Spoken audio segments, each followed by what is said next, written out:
The word and the message. We're going to start with the word because you don't want to hear what I have to say. You want to hear what the word has to say. So you have Psalm 95 in front of you. We're going to read from Psalm 95.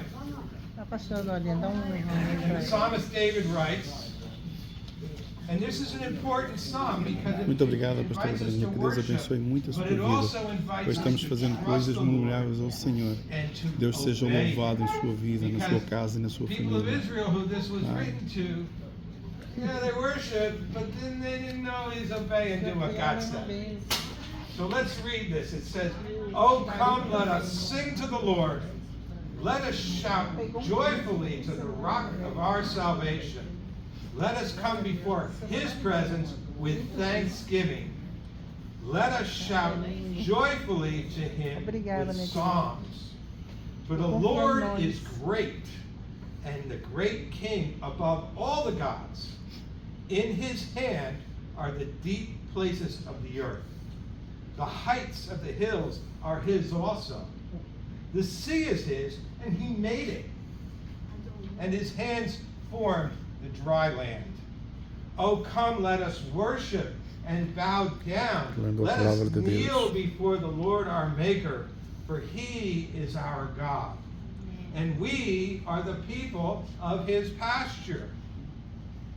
Today, and this is where the people of Israel went wrong, they hardened their hearts. It says today, if you will hear His voice, do not harden your hearts, as in the rebellion, as in the day of trial in the wilderness, when your fathers tested me. They tried me, though they saw my work. People of Israel saw the mighty hand of God. They brought them out of Egypt with a mighty hand, and they still disobeyed God, and they still didn't trust Him, and they didn't make it into the promised land. Listen to what He says. Then they tried me, though they saw my work. For 40 years I was grieved with that generation, and said, it is a people who go astray in their hearts, and they do not know my ways.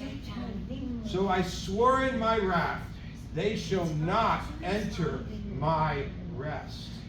Listen, everybody who calls on the Lord, Lord, will not enter the kingdom of heaven, but those who do the will of the Father. Those who trust Him. And you don't even have to do anything. He just wants you to trust Him, to believe in Him. The people of Israel, He brought them to the promised land. He says, now go in and you have to take it. And what did they do? 12 people went in and they came back and 2 said, it's ours, let's go, we'll take it. The Lord's going to give it to us. And 10 said, oh, no, there's some big giants in there. They just saw Israel defeated and they're afraid to go into the promised land. And they rebelled against the Lord. And that generation never entered the promised land. That generation never saw God's rest. And what a shame that is. See, last time I was here, I started talking about the church is referred to as the bride of Christ, right? Right. That's what we're referred to. But what does that mean? And I want to just dwell on that. I want to spend a little more time there because I don't want to glance over this.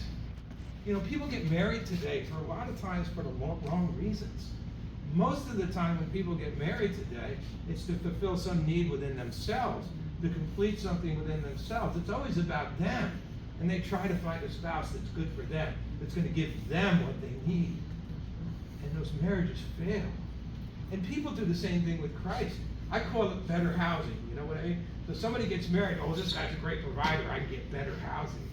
But people treat Jesus the same way, don't they? They say, well, I don't want to go to hell, I want to go to heaven. So, okay, I'll just take this guy over here because he's promising me heaven.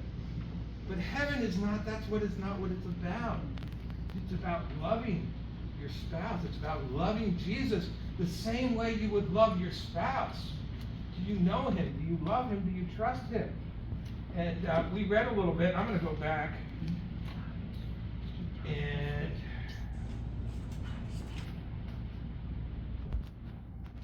bear with me while I find it.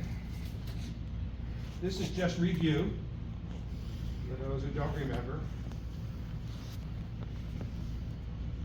John answered, they were coming to Him and they were complaining that Jesus was baptizing people. John answered and said, a man can receive nothing unless it has been given to him from heaven.